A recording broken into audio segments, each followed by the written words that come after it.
አንድ አሸባሪ የአሜሪካ ዜግነት ያላቸውን ሰዎች በመያዝ ከመንግስት ጋር መደራደር ጀምሯል።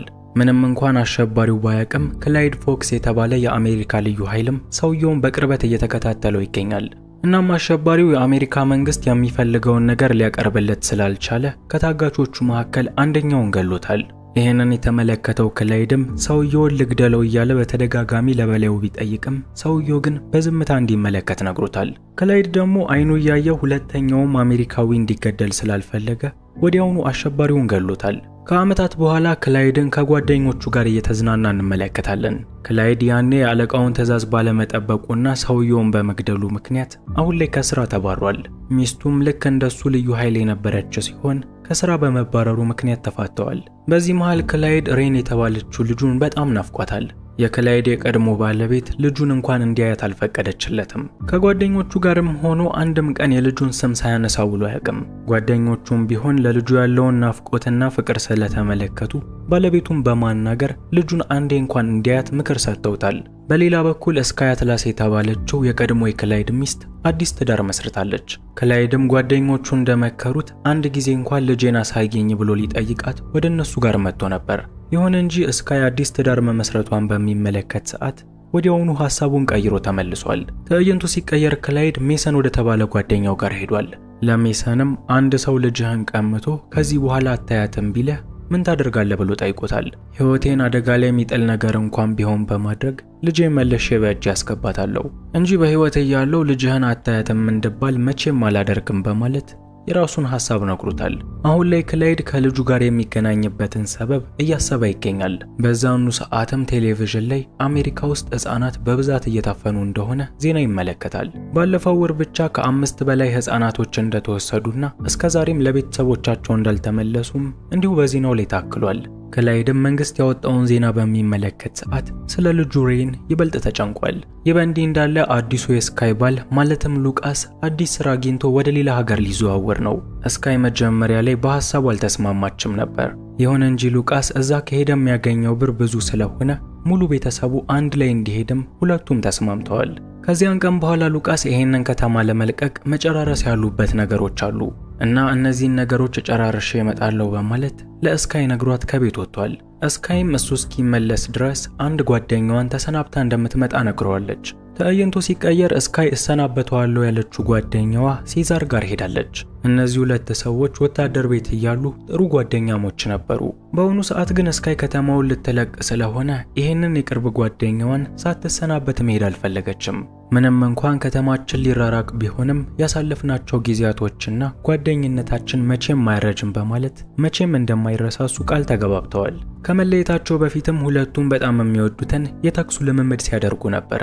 ይህ በእንዲህ እንዳለ ክላይድ አሁንም ድረስ ልጁን እንዴት በእጁ እንደሚያስገባት እያሰበ ይገኛል።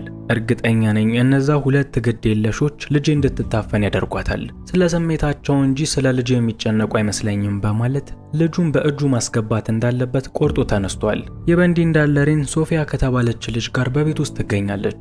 በአሁኑ ሰዓት በቤት ውስጥ የእንጀራ አባቷም ሆነ እናቷም የለችም።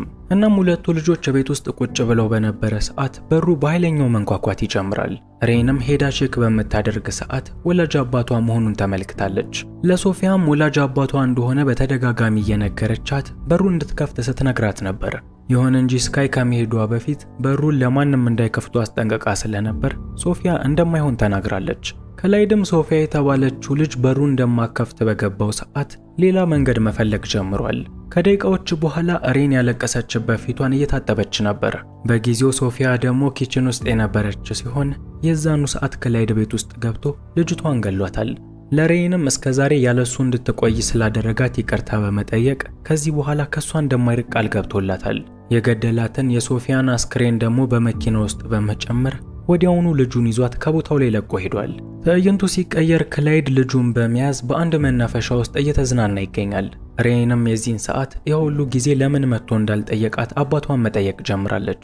ክላይድም ለሚጠየቀው ሁሉንም ነገር ምላሽ አድርጎ የሚሰጠው የእናቷን ፈቃደኛ ለመሆን ነው። ከዚህ በኋላ ግን ከኔ ስለማትለይ የሷን ፍቃድ መጠየቅ የማያስፈልገንም በማለት የተሻለው ቀን እንደመጣ ነግሯታል። በሌላ በኩል የክላይድ ታላቅ እህት ሻርሎት ከወንድሟ ተደውሎላት እነሱ ወዳሉበት መጣለች። ክላይድም መጨራረስ ያለብኝ ነገር ስላለ እሷን ይዘሻት ወደ ሌላ ቦታ ሂጂ፣ ስደውልልሽ ይዘሻት ምትመጪ ይሆናል በማለት ለታላቅ እህቱ ነግሯታል። ከመሄዳቸው በፊትም እናትየው ጂፒኤስ የገጠመችበትን ታብሌት ከልጁ ላይ ተቀብሏታል። ይህ በእንዲህ እንዳለ ስካይ ወደ እነ ሶፊያ ጋር በተደጋጋሚ ብትደውልም ስልኩ ሊነሳላት አልቻለም።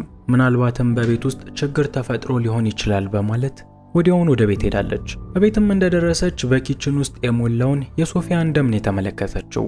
ሽጉጧንም አውጥታ አቤቱን ዞር ዞር እያለች በምትመለከት ሰዓት የቀድሞ ባለቤቷና የልጇን ፎቶ አግኝታለች።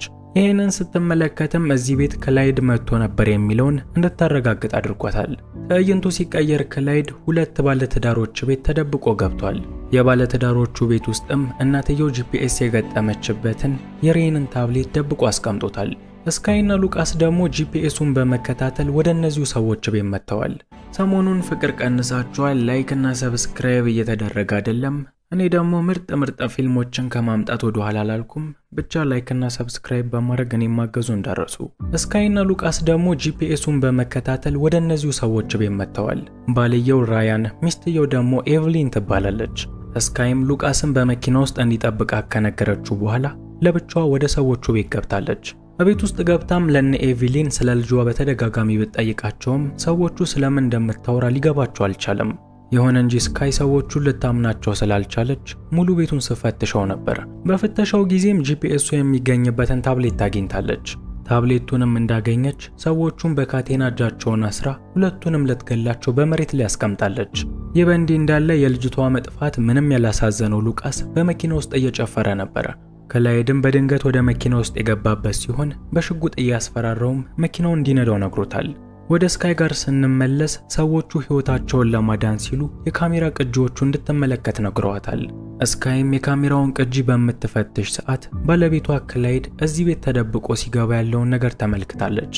አሁን ላይም ሁሉም ነገር ግልጽ ነው። ክላይድ ልጅቷን ካፈናት በኋላ ነገሮችን በእነዚህ ሰዎች ላይ ለማላከክ ሲሞክር ነበር። ስካይም ወዲያውኑ ሰዎቹን ስላሰቃየች ይቅርታ በመጠየቅ ወደ ሉቃስ ጋር በምትመለስ ሰዓት ሉቃስ በቦታው ላይ አይገኝም።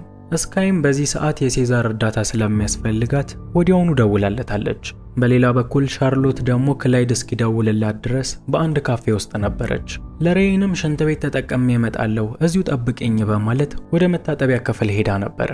የዚህን ሰዓትም ሻርሎት በመታጠቢያ ክፍል ውስጥ ቁጭ ብሎ ሲጠብቃት የነበረው ሲዛርን ተመለከተችው። ሲዛር ሻርሎት ከወንድሟ ጋር እየተባበረች መስሎት ነበር። ይሁን እንጂ ሻርሎት ስታስረዳው እኔ ሁለቱ ሰዎች ተስማምተው ነው መሰለኝ፣ በመሃል ስለሚፈጠረው ነገር ምንም አላቅም በማለት ሁሉንም ነገር ማስረዳት ጀምራለች። በሌላ በኩል በዜና ላይ ህፃናትን ያፈናሉ የተባሉት ሰዎች ደግሞ ሬንን ለብቻዋ ባገኟት ሰዓት ወዲያውኑ ጠልፈዋታል። ሻርሎትና ሲዛርም ከመታጠቢያ ክፍል በሚወጡ ሰዓት ልጅቷ በቦታው ላይ የለችም። አስተናጋጇም ሰውየው ከናንተ ጋር መስሎኝ ዝም አልኩት እንጂ በመኪና ይዟት ሄዷል በማለት ያየችውን ተናግራለች።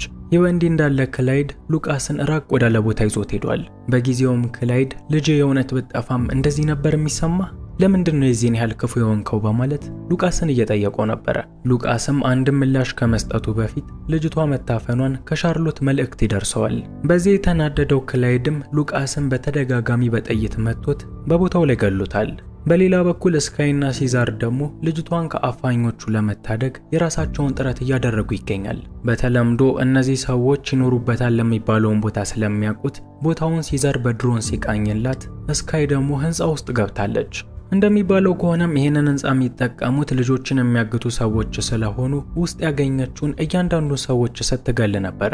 በሌላ በኩል ሲዛርም አካባቢውን በድሮን በሚቃኝ ሰዓት ክላይድም እዚሁ ቦታ ላይ መጥቶ ሰዎቹን እየገደላቸው መሆኑን ተመልክቷል። ታዲያ ሲዛርም ይሄንን ሲመለከት ወዲያውኑ ወደ ቦታው ላይ በመሄድ እሱም የበኩሉን መወጣት ጀምሯል።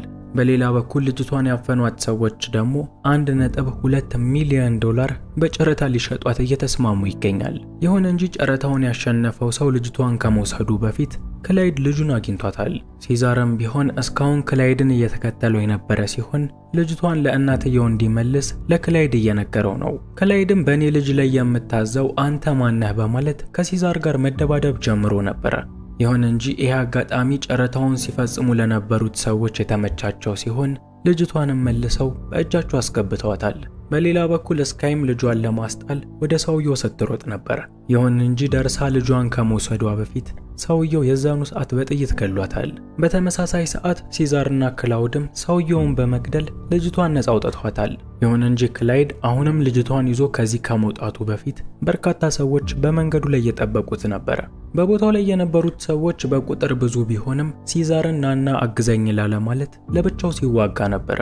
ሲዛርም ቢሆን የሰዎቹን ብዛት ከተመለከተ በኋላ ከክላይድ ጎን በመሆን እየተዋጋለት ነበር። በፊልሙ የመጨረሻ ትዕይንት ላይ ሁሉንም ሰዎች ማሸነፍ ችለዋል። ሲዛርም ለልጅቷ ሲል ክላይድን በነፃ እንዲሄድ የፈቀደለት ሲሆን የዛኑ ሰዓትም ክላይድ አንድ መኪና ሰርቆ ከቦታው ላይ መሄድ ጀምሯል። ነገሮች እዚህ ደረጃ እንዲደርሱ ያደረገው ጥፋተኛ ማን ነው ብላችሁ ታስባላችሁ? ሐሳባችሁን ኮሜንት ላይ አስቀምጡልኝ።